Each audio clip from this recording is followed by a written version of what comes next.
दिल्ली की एक गोपनीय बैठक कक्ष में प्रधानमंत्री नरेंद्र मोदी तीनों सेना प्रमुखों, आर्मी चीफ, नेवी चीफ और एयर चीफ के साथ बैठे हैं। चेहरे पर दृढ़ संकल्प, आंखों में आग। यह समय है बदला लेने का, वे कहते हैं। और फिर 7 मई 2025 की आधी रात ठीक 1 बजे अंबाला एयरबेस से रफाल जेट्स की गर्जना गूंजती है। अंधेरे को चीरते हुए वे पाकिस्तान की सरहद पार करते हैं और मुरीदा के पंजाब में जैश-ए-मोहम्मद के आतंकी कैंपों पर सटीक हमला बोलते हैं। मिसाइलें दागी जाती हैं, आग की लपटें उठती हैं। यह है ऑपरेशन सिंदूर की शुरुआत, जहां भारत ने आतंक को करारा जवाब दिया। क्या हुआ आगे, देखते रहिए। तारीख थी 22 अप्रैल। दोपहर के करीब 1 से 2 बजे के बीच का वक्त था, जब अचानक बैसरन वैली के घने जंगलों से मौत के 3 साए बाहर निकले।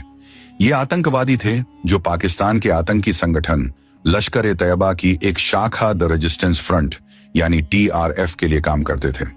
इन दरिंदों के हाथों में AK-47 और M4 कार्बाइन जैसी खतरनाक अत्याधुनिक राइफलें थीं। उन्होंने आते ही वहां घूमने आए पर्यटकों को अपने कब्जे में ले लिया। उसके बाद उन्होंने स्टार्ट किया वह घिनौना खेल जिसने मानवता को शर्मसार कर दिया। उन्होंने सभी पर्यटकों से उसका धर्म पूछा और जो हिंदू थे उन्हें वहीं पर मार डाला गया। जिसने भी अपने माथे पर टीका लगा रखा था या जिसने भी अपने कलाई में कलावा बांध रखा था, उसे वहीं शूट कर दिया। कुछ लोगों ने अपनी जान बचाने के लिए झूठ बोलना चाहा, पर उन दरिंदों ने उन्हें कलमा सुनाने को कहा और सभी जेंट्स के पैंट उतार कर भी चेक किया। जो भी हिंदू पाए जाते उन्हें शूट कर दिया गया। कुल मिलाकर 26 बेगुनाह लोगों को मौत के घाट उतार दिया गया था, जिनमें से 25 पर्यटक थे और एक हमारा बहादुर भाई आदिल था। इस हमले ने पूरे भारत को झकझोर कर रख दिया था। यह हमला सिर्फ उन 26 लोगों पर नहीं था, बल्कि यह हमला भारत की आत्मा पर था। यह 2019 के बाद से कश्मीर में नागरिकों पर हुआ सबसे बड़ा हमला था। प्रधानमंत्री नरेंद्र मोदी उस वक्त सऊदी अरब के दौरे पर थे, लेकिन जैसे ही उन्हें इस कायराना हरकत की खबर मिली, उन्होंने एक पल भी नहीं सोचा और तुरंत अपना दौरा बीच में ही छोड़ दिया। वो सीधे भारत वापस लौट आए। दिल्ली आते ही रायसीना हिल्स पर हलचल तेज हो गई। एक हाई लेवल मीटिंग बुलाई गई। यह cabinet committee on security CCS की बैठक थी। इस मीटिंग में राष्ट्रीय सुरक्षा सलाहकार अजीत डोभाल, सेना प्रमुख जनरल उपेंद्र द्विवेदी, गृह मंत्री और देश के तमाम बड़े सुरक्षा अधिकारी मौजूद थे। कमरे में सन्नाटा तो था, लेकिन वो सन्नाटा तूफान से पहले का था। सबकी आंखों में सिर्फ एक ही सवाल था कि आखिर कब तक हम अपने बेगुनाहों की लाशें उठाते रहेंगे? कब तक हम शांति का पाठ पढ़ते रहेंगे, जबकि सामने वाला सिर्फ खून की भाषा समझता है? उधर पाकिस्तान में बैठे आतंकी संगठन TRF ने बेशर्मी की सारी हदें पार करते हुए इस हमले की जिम्मेदारी ले ली। उन्होंने सोशल मीडिया पर पोस्ट डालकर यह कबूल किया कि यह हमला उन्होंने किया है। उनका कहना था कि यह हमला कश्मीर में गैर कश्मीरी लोगों को बसाने के विरोध में किया गया है। यह देखकर हर भारतीय का खून खौल उठा था। पाकिस्तान की सरकार हमेशा की तरह झूठ बोल रही थी कि उनका इसमें कोई हाथ नहीं है, लेकिन भारत के पास पक्के सबूत थे। हमारी इंटेलिजेंस एजेंसी रॉ और IB ने उन कॉल्स को इंटरसेप्ट कर लिया था जो हमले के वक्त और उसके बाद उन आतंकवादियों ने पाकिस्तान में बैठे अपने आकाओं को किए थे। यह साफ हो गया था कि इस हमले की साजिश पाकिस्तान के मुजफ्फराबाद और बहावलपुर में रची गई थी और इसके पीछे लश्कर-ए-तैयबा का सरगना हाफिज सईद और उसका डिप्टी सैफुल्लाह खालिद कसूरी का दिमाग था। पहलगाम में बहे खून के कतरे अभी सूखे भी नहीं थे कि दिल्ली में रणनीतिक हलचल तेज हो गई थी। भारत सरकार ने सबसे पहले कूटनीतिक स्तर पर पाकिस्तान को जवाब देना शुरू किया। भारत ने सिंधु जल समझौता यानी इंडस वाटर्स ट्रीटी को सस्पेंड करने का ऐतिहासिक फैसला लिया। ये एक बहुत बड़ा और कठोर कदम था, क्योंकि पाकिस्तान की कृषि और प्यास इसी समझौते पर टिकी थी। भारत ने साफ संदेश दे दिया कि खून और पानी एक साथ नहीं बह सकते। 1960 में हुई इस संधि को रोकना पाकिस्तान की अर्थव्यवस्था की रीढ़ पर वार करने जैसा था। पाकिस्तान में हड़कंप मच गया।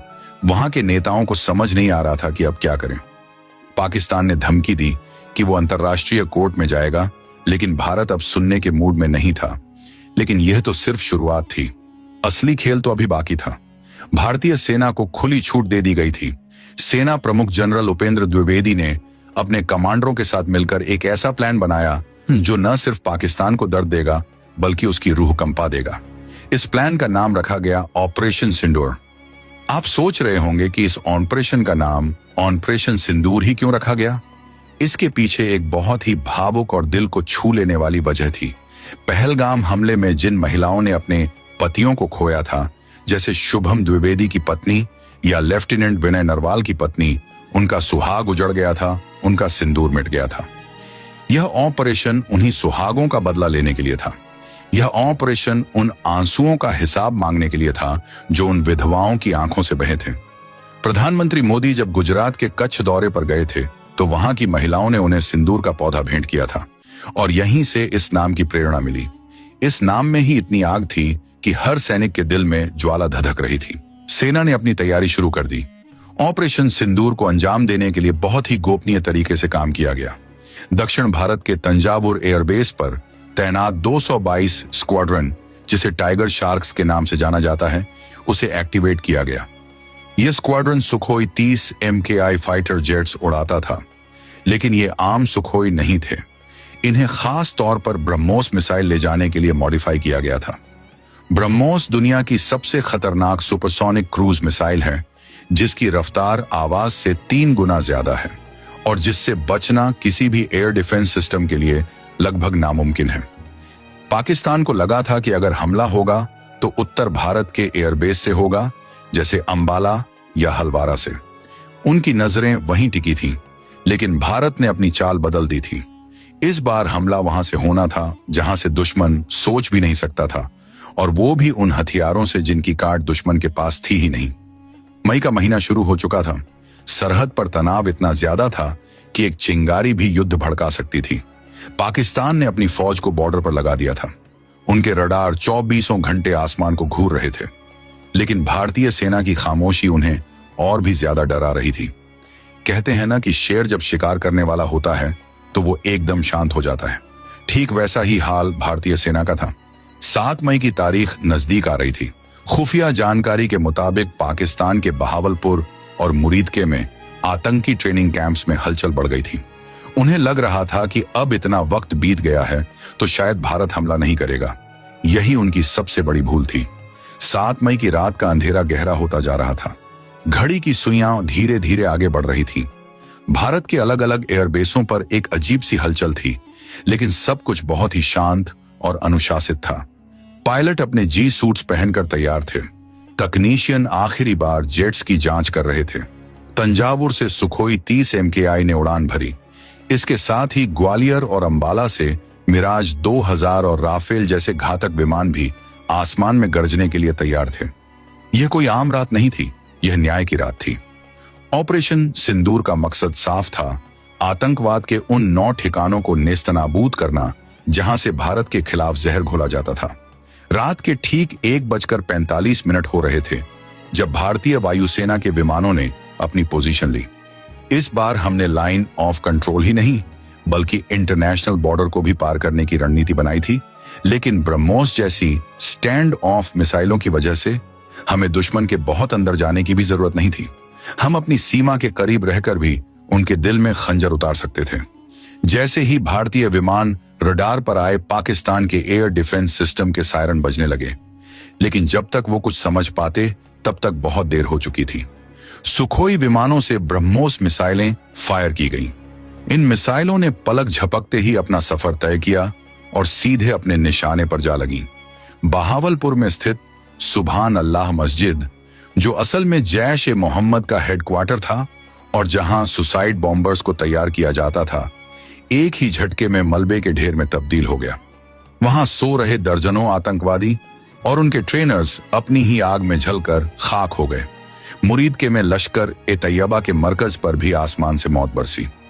वहां मौजूद कम्युनिकेशन सेंटर और हथियारों का जखीरा पूरी तरह तबाह हो गया। यह हमला इतना सटीक था कि आसपास की सिविल आबादी को कम से कम नुकसान हुआ, लेकिन आतंकी ठिकाने पूरी तरह मिट गए। पाकिस्तान की सेना को संभलने का मौका ही नहीं मिला। वो समझ ही नहीं पाए कि हमला कहां से हुआ और कैसे हुआ। भारत ने इलेक्ट्रॉनिक वॉरफेयर का भी बेहतरीन इस्तेमाल किया था, जिससे पाकिस्तान के रडार कुछ समय के लिए अंधे हो गए थे। इसे जैमिंग कहते हैं। हमारे विमानों ने अपना काम किया और सुरक्षित वापस अपनी सीमा में लौट आए। लेकिन यह हमला सिर्फ हवाई नहीं था। भारतीय सेना की आर्टिलरी यानी तोपखाने ने भी पीओके में मौजूद आतंकी लॉन्च पैड्स पर गोले बरसाने शुरू कर दिए थे। पिनाका रॉकेट सिस्टम ने रात के अंधेरे को दिन की रोशनी में बदल दिया था। पीओके में छिपे बैठे आतंकवादी जो भारत में घुसपैठ की फिराक में थे, उन्हें वहीं के वहीं ढेर कर दिया गया। सुबह होते होते पूरी दुनिया को पता चल गया कि भारत ने पाकिस्तान के अंदर घुसकर 9 आतंकी ठिकानों को नेस्तनाबूद कर दिया है। भारतीय सेना के डीजीएमओ ने सुबह एक प्रेस कॉन्फ्रेंस की और बहुत ही सधे हुए शब्दों में कहा कि हमने अपनी सुरक्षा के लिए यह कदम उठाया है। उन्होंने साफ किया कि यह एक नॉन मिलिट्री प्रीमेप्टिव स्ट्राइक थी, जिसका मकसद सिर्फ आतंकवादियों को खत्म करना था, न कि पाकिस्तानी सेना या आम नागरिकों को। जनरल उपेंद्र द्विवेदी ने बाद में एक किस्सा भी शेयर किया कि जब वो एक सेमिनार में थे, तब तत्कालीन डीजीएमओ राजीव घई ने उनके कान में आकर सिर्फ इतना कहा था, सर छोटा सा, जिसका मतलब था कि मिशन शुरू हो चुका है। ये कोड वर्ड बताता है कि हमारी सेना कितनी गोपनीय और प्रोफेशनल तरीके से काम करती है। पाकिस्तान में मातम पसर गया था। उनके मीडिया चैनल चीख चीख कर कह रहे थे कि भारत ने हमला किया है। पाकिस्तानी सेना अपनी इज्जत बचाने के लिए झूठ बोल रही थी कि कुछ खास नुकसान नहीं हुआ है, सिर्फ कुछ पेड़ गिरे हैं। लेकिन सैटेलाइट तस्वीरें झूठ नहीं बोलती। पूरी दुनिया ने देखा कि कैसे वो इमारतें जो कल तक खड़ी थीं, अब वहां सिर्फ मलबे के ढेर और गड्ढे बचे थे। 8 मई की सुबह का सूरज अभी ठीक से निकला भी नहीं था कि आसमान में जंग के बादल छा गए। पाकिस्तान में खलबली मची हुई थी। ऑपरेशन सिंदूर ने उनकी सुरक्षा व्यवस्था की पोल खोल दी थी। वहां की जनता अपनी ही सेना पर सवाल उठा रही थी कि वो देश की रक्षा करने में नाकाम रहे हैं। अपनी साख बचाने की बौखलाहट में और अपनी जनता का गुस्सा शांत करने के लिए पाकिस्तानी सेना ने पलटवार करने का फैसला किया। उन्होंने इस जवाबी कार्रवाई को नाम दिया ऑपरेशन बुनियन आम मरसूस। यह नाम उन्होंने कुरान की एक आयत से लिया था, जिसका मतलब होता है सीसा पिलाई हुई दीवार। पाकिस्तान यह दिखाना चाहता था कि वो भी कमजोर नहीं है और ईंट का जवाब पत्थर से दे सकता है। 8 मई की सुबह होते ही पाकिस्तान ने वो गलती कर दी जिसका इंतजार भारत कर रहा था। पाकिस्तान ने भारत के सैन्य ठिकानों पर मिसाइल और ड्रोन से हमले शुरू कर दिए। यह एक बहुत ही गंभीर स्थिति थी, क्योंकि अब तक जो लड़ाई सिर्फ आतंकवादियों के खिलाफ थी, अब वो 2 देशों की सेनाओं के बीच की सीधी लड़ाई बन चुकी थी। पाकिस्तान ने पंजाब और जम्मू कश्मीर में स्थित भारतीय एयरबेसों को निशाना बनाया। पठानकोट, आदमपुर, बठिंडा और श्रीनगर जैसे शहरों में हवाई हमले के सायरन बजने लगे।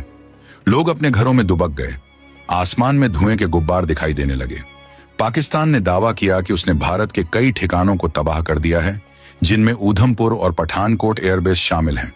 लेकिन पाकिस्तान को यह नहीं पता था कि भारत पहले से ही तैयार था। भारत के पास वो अभेद्य कवच था जिसे भेदना पाकिस्तान के बस की बात नहीं थी। उस कवच का नाम था S-400 ट्रायम्फ।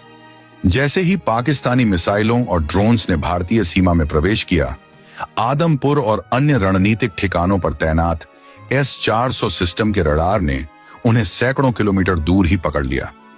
कंट्रोल रूम में बैठे अधिकारियों ने तुरंत एक्शन लिया और एक के बाद एक इंटरसेप्टर मिसाइलें हवा में दागी गईं। नजारा देखने लायक था। हवा में ही पाकिस्तानी मिसाइलों के परखच्चे उड़ गए। जोरदार धमाकों की आवाज से पूरा इलाका गूंज उठा। लेकिन यह धमाके जमीन पर नहीं बल्कि आसमान में हुए थे। भारत का इंटीग्रेटेड काउंटर ड्रोन ग्रिड भी पूरी तरह एक्टिव था।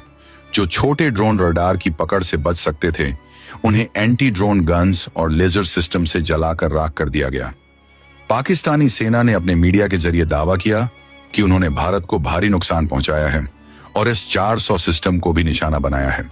लेकिन सच तो यह था कि उनका एक भी वार सही निशाने पर नहीं लगा था। जो मलबा गिरा उस पर साफ साफ पाकिस्तानी मार्किंग्स थीं, जिसे बाद में दुनिया को दिखाया गया। हमारे NSA अजीत डोभाल ने बाद में चुनौती देते हुए कहा था कि विदेशी मीडिया एक भी फोटो दिखाए जिसमें भारत की तरफ कोई नुकसान हुआ हो। यहां तक कि एक कांच भी नहीं टूटा था। यह भारत की डिफेंस टेक्नोलॉजी की जीत थी। लेकिन पाकिस्तान की हिमाकत सिर्फ मिसाइलों तक सीमित नहीं थी। उन्होंने अपने फाइटर जेट्स भी भेजे थे। आसमान में अब तक की सबसे बड़ी डॉग फाइट यानी हवाई लड़ाई शुरू हो चुकी थी। एक तरफ पाकिस्तान के F-16 और JF-17 थे, तो दूसरी तरफ भारत के मिराज 2000 सुखोई 30 और राफेल। रडार स्क्रीन पर लाल और हरे डॉट्स की भरमार थी। दोनों देशों के मिलाकर करीब 114 से ज्यादा फाइटर जेट्स एक दूसरे के आमने सामने थे। यह 1971 की जंग के बाद का सबसे बड़ा हवाई टकराव था। भारतीय वायुसेना के जांबाज पायलटों ने गजब के कौशल का प्रदर्शन किया। हमारे पायलटों ने न सिर्फ अपने एयरबेस को बचाया, बल्कि दुश्मन के जहाजों को दौड़ा दौड़ा कर खदेड़ा। खबरों के मुताबिक भारत ने पाकिस्तान के 5 फाइटर जेट्स को मार गिराया, जिनमें उनका एक अर्ली वार्निंग एयरक्राफ्ट भी शामिल था। हालांकि इस लड़ाई में भारत को भी कुछ नुकसान उठाना पड़ा। हमारे सीडीएस जनरल अनिल चौहान ने बाद में माना कि शुरुआत में हमें कुछ टेक्निकल गलतियों की वजह से नुकसान हुआ और हमारे कुछ जेट्स भी गिरे। उन्होंने इसे टैक्टिकल एरर बताया, लेकिन हमने अपनी गलतियों से तुरंत सीखा और अगले 48 घंटों में ही बाजी पलट दी। भारत ने अब अपनी रणनीति बदल दी। हमने अब सिर्फ रक्षा करना छोड़ दिया और हम आक्रामक हो गए। भारतीय वायुसेना ने पाकिस्तान के उन एयर डिफेंस सिस्टम्स को निशाना बनाया जो हमारे विमानों के लिए खतरा बन रहे थे। लाहौर के पास तैनात उनके रडार स्टेशन को एक सटीक हमले में उड़ा दिया गया। यह लड़ाई अब बहुत ही खतरनाक मोड़ पर आ चुकी थी। दोनों देश परमाणु शक्ति संपन्न थे और पूरी दुनिया की सांसें थमी हुई थीं कि कहीं यह जंग न्यूक्लियर वॉर में न बदल जाए। अमेरिका, चीन और रूस जैसे बड़े देश लगातार दोनों तरफ संपर्क साधने की कोशिश कर रहे थे, लेकिन भारत का रुख स्पष्ट था। जब तक पाकिस्तान आतंकवाद को पूरी तरह बंद नहीं करता, हम नहीं रुकेंगे। भारत ने इस ऑपरेशन में एक नया सिद्धांत अपनाया था, जिसे equal intensity in the same domain कहा गया। मतलब अगर पाकिस्तान ने हमारे मिलिट्री ठिकानों पर हमला किया, तो हम भी उनके मिलिट्री ठिकानों को ही निशाना बनाएंगे। हमने संयम और ताकत का एक बेहतरीन संतुलन दिखाया। 10 मई तक आते आते पाकिस्तान की कमर टूट चुकी थी। उनके गोला बारूद खत्म हो रहे थे। उनकी अर्थव्यवस्था जो पहले से ही आईसीयू में थी, अब वेंटिलेटर पर आ गई थी। पाकिस्तान के अंदर ही विद्रोह जैसी स्थिति बन रही थी। आखिरकार पाकिस्तान के सेना प्रमुख को समझ आ गया कि वो यह लड़ाई नहीं जीत सकते। 10 मई 2025 की शाम को एक ऐतिहासिक घटना घटी। पाकिस्तान के डीजीएमओ ने भारतीय डीजीएमओ से हॉटलाइन पर संपर्क किया। उनकी आवाज में वो अकड़ नहीं थी जो कुछ दिन पहले थी। उन्होंने सीज फायर यानी युद्ध विराम की अपील की।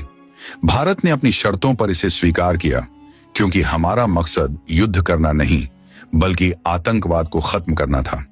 शाम के 5 बजे से बंदूकें खामोश हो गईं। ऑपरेशन सिंदूर अपने मकसद में कामयाब हो चुका था। हमने पाकिस्तान के आतंकी ठिकानों को तबाह कर दिया था और उनकी वायुसेना को करारी शिकस्त दी थी। लेकिन रुकिए, अगर आपको लगता है कि कहानी यहां खत्म हो गई, तो आप गलत हैं। ऑपरेशन सिंदूर ने पाकिस्तान को सबक सिखाया था, लेकिन पहलगाम हमले के असली गुनहगार वो 3 आतंकवादी सुलेमान शाह, हमजा अफगानी और जिब्रान अभी भी जिंदा थे। वो कश्मीर के घने जंगलों में कहीं छुपे हुए थे। उन्हें लग रहा था कि ऑपरेशन सिंदूर के बाद मामला ठंडा पड़ गया है और अब वो बच निकले हैं। उन्हें नहीं पता था कि भारत सरकार और सेना ने उनके लिए एक अलग ही प्लान बना रखा था। उस प्लान का नाम था ऑपरेशन महादेव, जिसके बारे में हम अगली वीडियो में जानेंगे। और हाँ, अगर आपको जानना हो कि उस दिन पहलगाम में क्या क्या हुआ था, तो आप ऊपर आई बटन को क्लिक करके देख सकते हैं। तो दोस्तों, कैसी लगी आपको ये रोंगटे खड़े कर देने वाली कहानी? अगर इस वीडियो ने आपके अंदर के भारतीय को जगाया है, तो इसे लाइक जरूर करें और अपने दोस्तों और परिवार के साथ शेयर करें, ताकि हर भारतीय को ऑपरेशन सिंदूर और हमारे जांबाजों की वीरता के बारे में पता चले। कमेंट में जय हिंद या भारत माता की जय लिखना ना भूलें। और हाँ, अगर आपने अभी तक हमारे चैनल को सब्सक्राइब नहीं किया है, तो अभी करें और बेल आइकन दबाएं, ताकि ऐसी ही पावरफुल स्टोरीज आप कभी मिस न करें। हम फिर मिलेंगे एक और अनसुनी कहानी के साथ। तब तक के लिए जय हिंद, जय भारत।